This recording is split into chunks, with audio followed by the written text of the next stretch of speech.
بسم اللہ الرحمن الرحیم۔ السلام علیکم۔ دیوان غالب کی پہلی غزل کے پہلے شعر کی تشریح پیش کر رہا ہوں۔ شعر کچھ اس طرح سے ہے: نقش فریادی ہے کس کی شوخی تحریر کا، کاغذی ہے پیرہن ہر پیکر تصویر کا۔ غالب کی شاعری کے حوالے سے یہ تاثر بڑا عام ہے کہ ان کی شاعری کو سمجھنا بہت مشکل ہے۔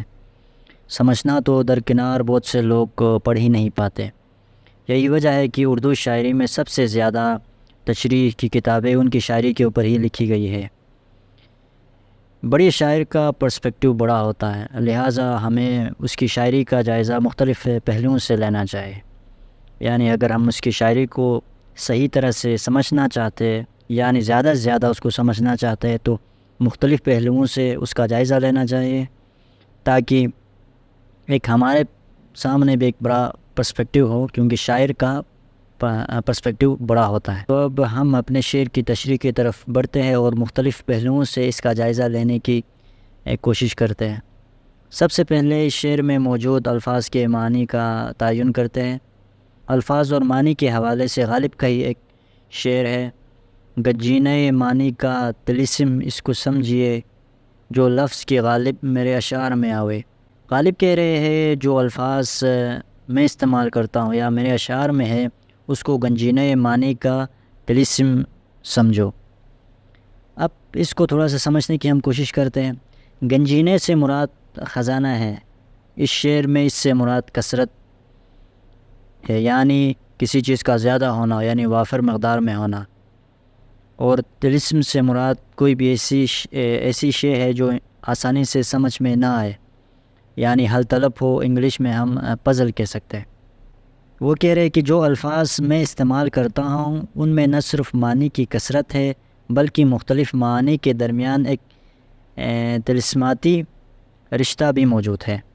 غالب کو نہ سمجھنے کی بڑی وجہ یہی ہے کہ ان کے اشعار میں موجود الفاظ پہ لوگوں کی ایک سرسری نگاہ ہوتی ہے۔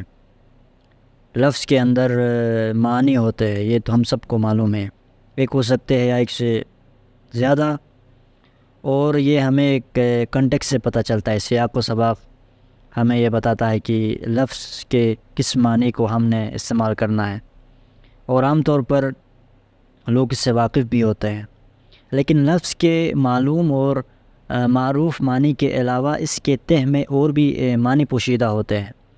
اس کو منظر عام پر لانے کا کام شاعر کرتے ہیں، اور یہ شاعر کی تخلیقی صلاحیت کا ایک اظہار ہوتا ہے، اور غالب بارہا یہ کام کرتے ہیں۔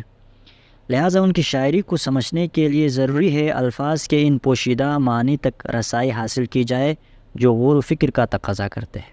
یعنی اس کے لیے ہمیں چاہیے کہ ہم اس پہ غور و فکر کریں۔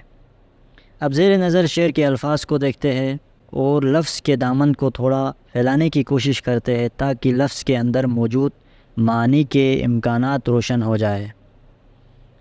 نقش کے معنی ہے نشان، جیسے ہم کہتے ہیں نقش قدم، قدموں کے نشان یا کوئی بھی نشان، یا جیسے آپ کہتے ہیں نا کہ وہ بات میرے دل و دماغ پر نقش ہو چکی ہے، پرنٹ ہو جانا، یا آپ نے اور بھی سنا ہوگا نقشہ، اس کا تعلق بھی اسی لفظ نقش کے ساتھ ہے۔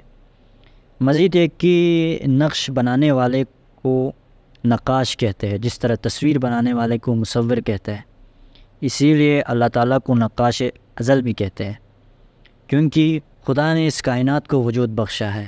اس شعر میں نقش سے مراد کائنات اور اس میں موجود مختلف اشیاء ہے۔ پھر اس لفظ میں فریادی، یعنی فریادی مطلب فریاد کرنے والا، اونچی آواز میں اپنے غم اور دکھ کا اظہار کرنے والا۔ ایک لفظ دو حروف استعمال ہوئے یہاں پہ، کس کی، تو نقش فریادی ہے کس کی شوخی تحریر کا، ایک کس کی ایک سوال کے انداز میں ہے، یا اس کو استعجاب بولتے ہیں، اور انگلش میں یہ ایکسکلیمیشن ہے، یعنی کسی بات پہ حیرت کا اظہار کر رہا ہے، اور یہاں پہ کس کی کا اشارہ خدا کی طرف ہے۔ اور شوخی تحریر، تحریر کی خوبصورتی، شوخی مطلب خوبصورتی، دلکشی، یا اس کے اندر جو کاریگری اور مہارت پوشیدہ ہے اس کی بات ہو رہی ہے۔ پیرہن لباس کو کہتے ہیں، ڈریس۔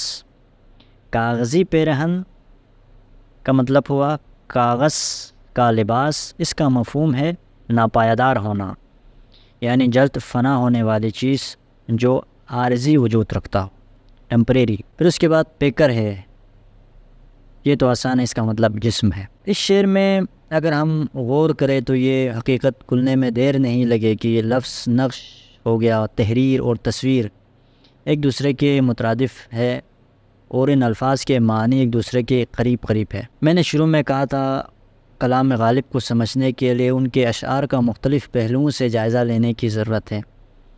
اب ہم اپنے عمومی مشاہدہ یعنی کامن آبزرویشن کو بروئے کار لاتے ہیں اور اس شعر کو سمجھنے کی کوشش کرتے ہیں۔ جب بھی ہم کوئی خوبصورت تصویر یا پینٹنگ دیکھتے ہیں، ہمارا دھیان اور توجہ اس کے بنانے والے کی طرف منتقل ہو جاتی ہے۔ وہ تصویر یا نقش اپنے بنانے والے یعنی اپنے مصور اور نقاش کی مہارت اور کاریگری اظہار کر رہا ہوتا ہے، یعنی وہ تصویر دیکھ کر ہمیں اس کے بنانے والے کی مہارت کے بارے میں پتہ چلتا ہے۔ دوسرے لفظوں میں تصویر تعارف ہے اپنے مصور کا۔ اس مضمون سے متعلق ایک شعر بھی ہے، نہ صورت سے تیری نہ تجھ سے غرض ہے، مصور کا ہم تو قلم دیکھتے ہیں، یعنی مصور کی کاریگری دیکھتے ہیں، اس کی مہارت۔ نہ صورت سے تیری نہ تجھ سے غرض ہے، مصور کا ہم تو قلم دیکھتے ہیں۔ اب اس بات کو ذہن میں رکھتے ہوئے ہم دوبارہ اپنے شعر کی طرف بڑھتے ہیں۔ تو یہ کائنات اور اس میں موجود ہر شے گویا کی تصویر ہے یا نقش ہے جو اپنے مصور یا نقاش یعنی خدا کی کاریگری اور مہارت کا اظہار غم کے لہجے میں کر رہی ہیں۔ یہ کائنات اور اس میں موجود ہر شے، اس کا بھی کوئی بنانے والا ہے، یعنی یہ کیا ہے؟ یہ نقش ہے یا یہ تصویر ہے، اور یہ نقش یہ تصویر اپنے بنانے والے کا اظہار کر رہے ہیں، لیکن فرق اس میں ایک ہے کہ وہ غم کے لہجے میں، یعنی غم کے لہجے میں اپنے بنانے اپنی خوبصورتی اور دلکشی کا اظہار کر رہے ہیں۔ اب یہاں پر دوبارہ اپنے کامن آبزرویشن کو کام میں لانا ہوگا۔ غم کے لہجے میں تعریف کرنا، اس سے کیا مراد ہے؟ انسان کے اندر کوئی خوبی ہو تو اس کا اظہار وہ خوشی کے ساتھ کرتا ہے، وہ اپنی تعریف غم کے لہجے میں کیوں کرے؟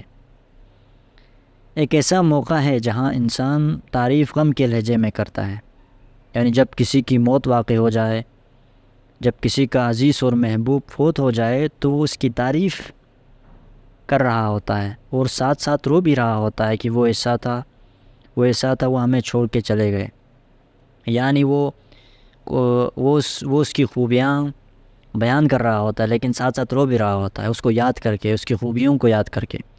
تو غم کے انداز میں، یعنی وہ فریادی ہے، غم کے انداز میں، غم کے لہجے میں تعریف بیان کر رہا ہے۔ اس سے یہ پتہ چلتا ہے وہ فریاد کرنے والا یعنی وہ غمگین ہے۔ نقش اپنی دلکشی اور خوبصورتی کو غم کے لہجے میں بیان کر رہے ہیں اور تعجب کا اظہار کر رہے ہیں کہ کس نے ہمیں اتنا خوبصورت وجود بخشا ہے جو حسن جمال کی دولت سے مالا مال ہے، یعنی یہ کس کی شوخی تحریر ہے، کس نے ہمیں اس قدر خوبصورت وجود بخشا ہے، اور نقش یہ غم کے لہجے میں بیان کر رہے ہیں۔ نقش غمگین اس وجہ سے ہے کہ اس کے جسم پر کاغذی پیرہن ہے، یعنی یہ حسن و جمال اور خوبصورتی عارضی ہے اور ناپائیدار ہے، یعنی یہ بہت جلد ختم ہونے والی ہے اور فنا ہونے والا ہے۔ جس چیز کی اہمیت جس قدر زیادہ ہو اس کے کھونے کا غم بھی زیادہ ہوتا ہے۔